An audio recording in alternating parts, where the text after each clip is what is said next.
I mean, it was like a fishbowl in the center of campus, and so they watched very carefully the progress or the non-progress and the rain, and they could see that part of the project. The part in Peabody Park, I don't think anyone really even knows it's going on, if you want to know the truth. And it will be a big surprise when people come here and actually see the stone walls and the change that's happening to Peabody Park. They're going to be really amazed. So that's going to be a big surprise to everyone when they start walking across the bridge and going to the music building. And what's your recording? Okay. So as you started to deal with all the delays and so forth, how did you keep morale up, and how did communications between all the different parties function? Communication, I think, is a key factor in this entire project.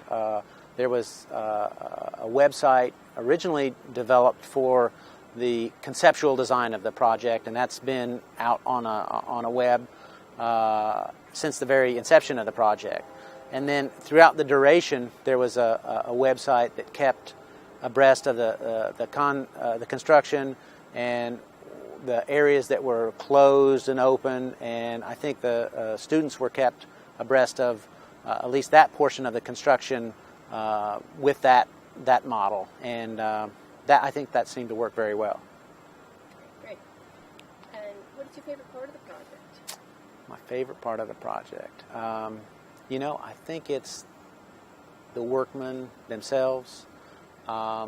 We have tried to teach the workmen something about the environment, something about working around trees, and I think I get days that are, I think there's hope. Andy, 2 days ago, told me, hey, we saved another tree.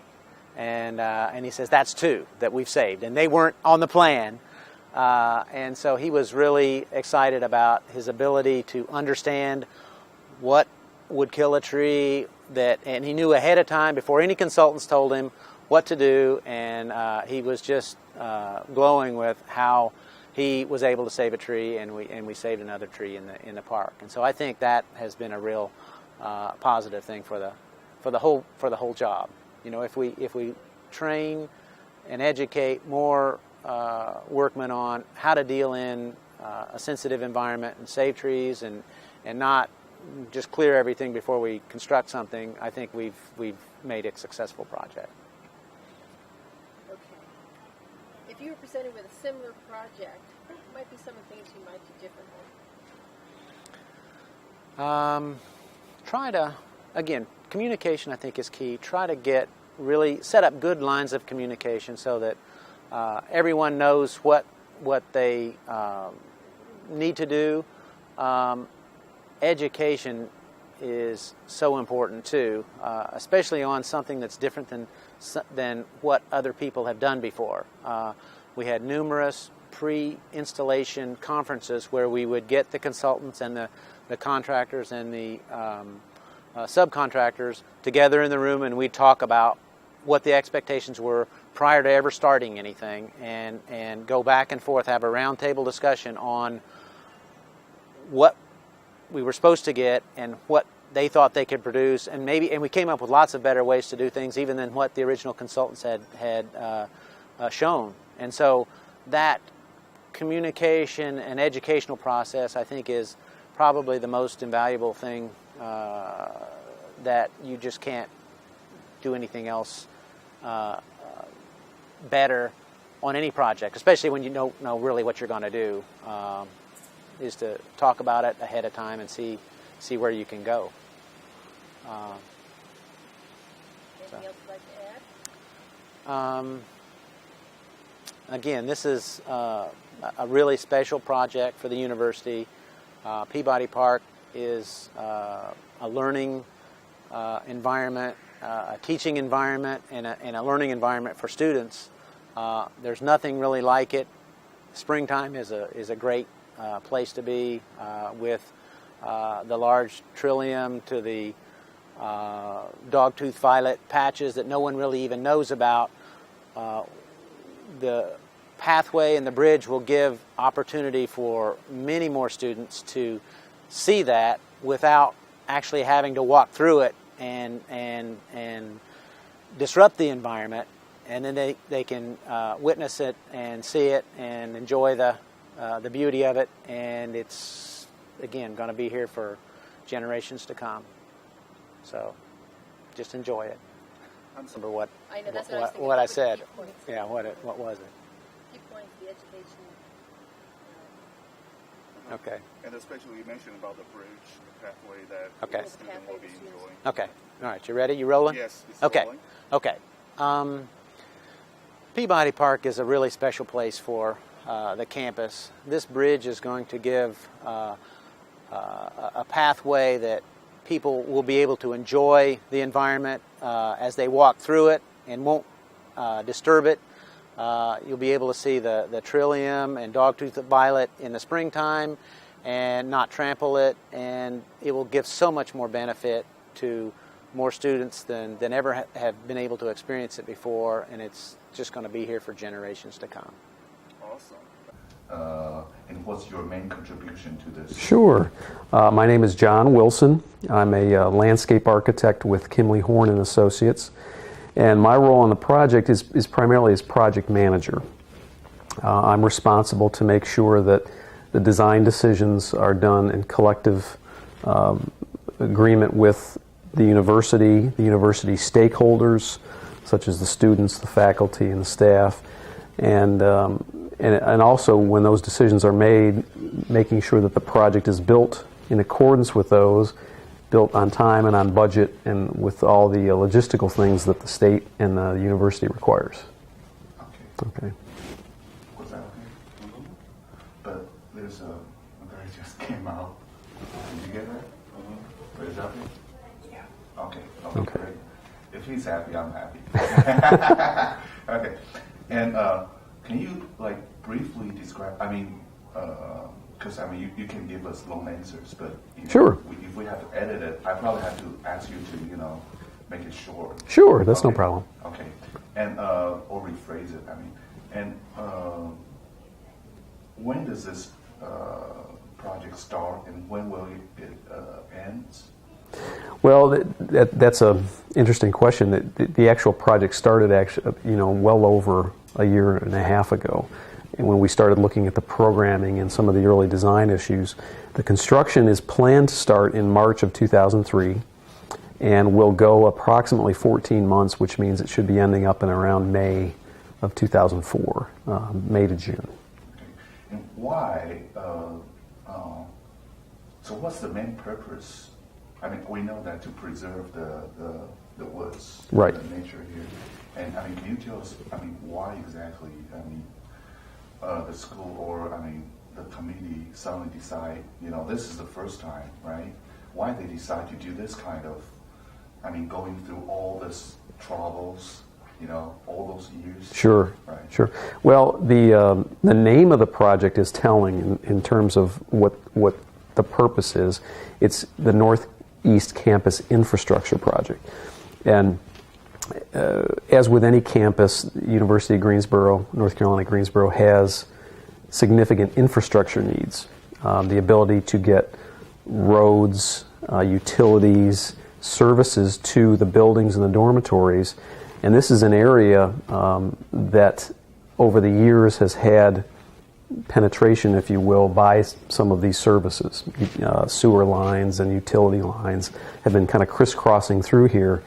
And I think my sense is that what happened over time was that the university saw that the method that they were using to serve the infrastructure in this area was not collectively thought out, not holistic. So collectively the university came to the mindset that we should take a study of this area and once and for all look at the infrastructure needs as well as what the environment brings to the campus and try and mesh the two so that they didn't continually have new service lines cutting through the area, new roads cutting through the area. Over time that would deteriorate the space and the environment. So this is really a collective, not only an environmental project, but an infrastructure project, and blending of the two is what makes it special, in my opinion. Thank you. And since you're the manager here, I mean, you will basically set up the tone for our program. So I'll just ask you a general question. Like, I know that you have hired or invited a lot of experts from so many fields. Correct. Right. Can you tell us some of them, introduce us to some of them, and from what fields and what Sure, specialties? Yeah. sure. There are a number of people that are very highly qualified in their field, and I just need to mention that this is really a team effort, that there are many, many different pieces of the puzzle here, and what makes it again so special is that all of us are working together to a creative solution that's a unified solution. But Steve Clark, who I know you've interviewed, is a nationally known arborist and has done work on this campus before on the Spring Garden Street project. Very talented and also very sensitive to the needs of construction and infrastructure in an environment that trees exist. And he's very renowned at being able to work with contractors as they build things and making sure that the impact on existing trees is minimal. Harlan Britt from Kimley Horn, our office, used to work for state government as the Deputy Director of Water Quality. And his contribution here is really with regards to impacts to the wetlands, impacts to the streams, and making sure that the impacts during construction and of the design don't deteriorate those systems and make them better. And he's highly qualified. We have a number of other people also. I've got roadway engineers and structural engineers and a cast of characters that really brings together almost every discipline possible for this project, maybe with the exception of architecture. But as you know, our in-house university project manager is an architect, Jill Spay, who's very well qualified to run this kind of project as well. Okay. And So there. okay. You can edit that out, right? Yeah, no problem. And okay, and also we have to convince our audience why is this necessary. Okay. Right. So I know, just a lot of people like environmental kind of active groups, Right. maybe on the campus or in town. What do you want to tell them? I mean, what can you make sure? What are you going to do to make sure that you can preserve the environment and still fulfill the school's needs? What do you want to tell this kind of person if they come to you and say, Right. we don't like this? And, Right. Yeah. Well, I think the exciting thing again about this project is that the methodologies of construction on the campus and really and nationally as we go forward, many campuses take this type of methodology where they take each individual project that is needed over the years and do it piecemeal.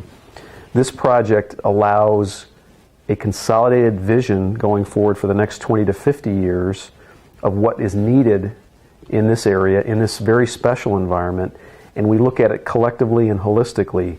And there may be some minor sacrifices in the short term during construction, but for the long-term health of the ecosystem and the environment, this is a very positive step that's being taken into design as a whole project and not as piecemeal projects for the infrastructure. So we're very excited at the fact that an environmental attitude is taken for an infrastructure project. Okay. What do you think?